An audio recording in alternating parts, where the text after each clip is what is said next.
country music is what I just have always been drawn to, I guess you call it traditional country music, old.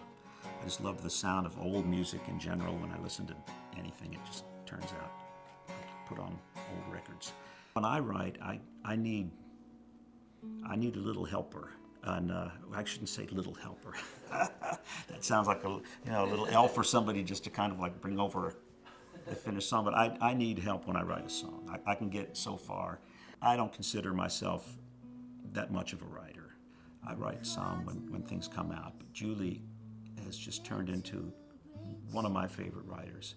And so I always enlist her or just use her songs. Julie and I met in Austin, I'll just say a long time ago.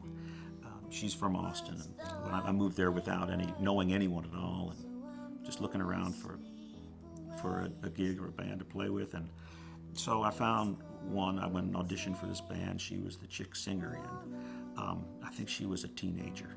I think it was at that point they talked among themselves, and Julie said, "Don't hire him."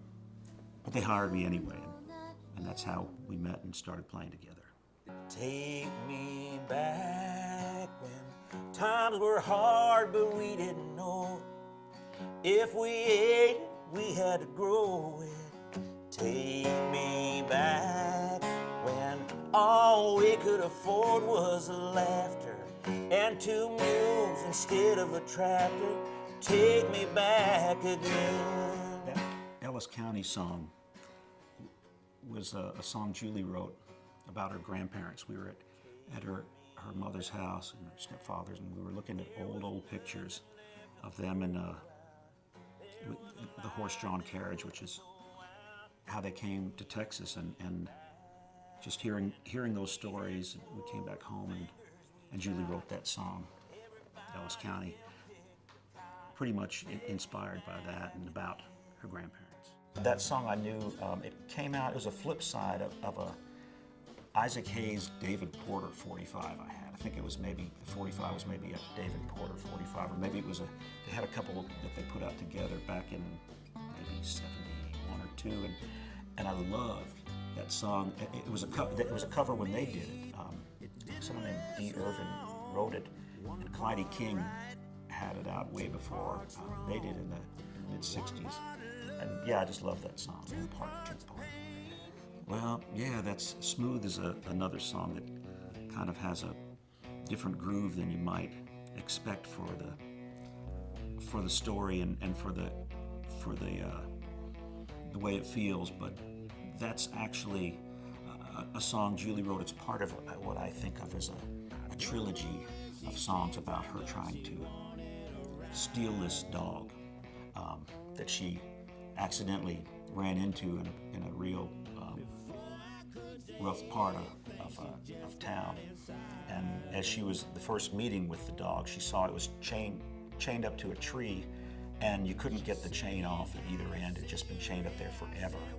She went down at I think about 5 in the morning, and as she was trying to cut the chain and take the dog, the folks looked out and saw her. Baby, baby, baby, baby, listen what I say. Baby, baby, baby, baby, let me have my way.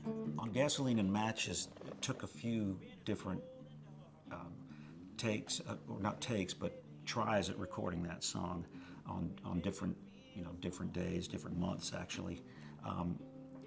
Tried it with traditional drum set and then with percussion, and I was never quite, it just didn't feel quite right. And the last try, I had Brian Owens, who's just a wonderful drummer, just take apart the drums and put them on the floor and lay them all out like this and just bang them and play them like that. And for some reason, maybe he was just mad at me and played it really great, or maybe it was just the right way to go, but that's the take that had the feel to it. Julie's voice has something, to me anyway, that's really innocent and childlike, yet at the same time experienced so much. And maybe it's because I know her so well. but the songs have that split heart in them that comes through her singing to me. And in a song like Don't Say Goodbye, that is what struck me about her vocal on that. It goes right to my heart.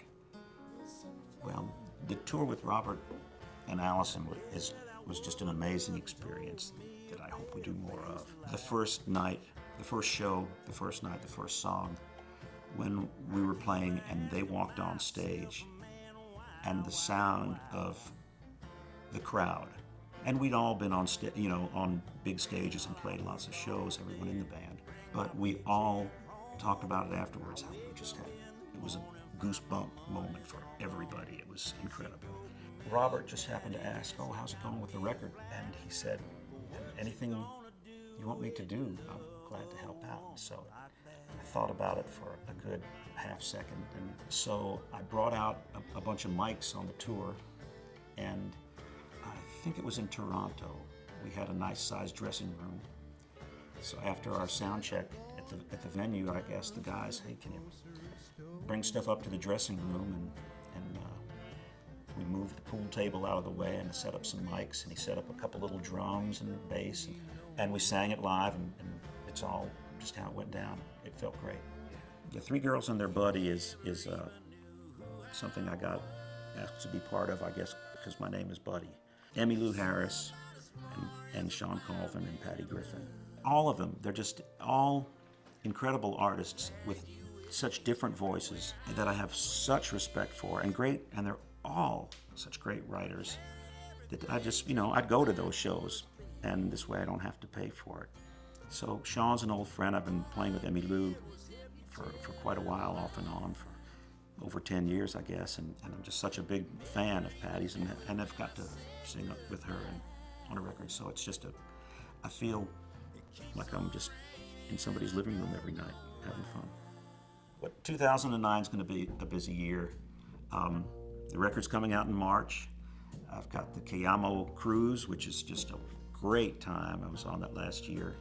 A bunch of dates with Three Girls and Their Buddy and Emmylou, and I'll be out touring for this record, so I'll be all over the place. A purple sky and bend down to kiss a rosebud.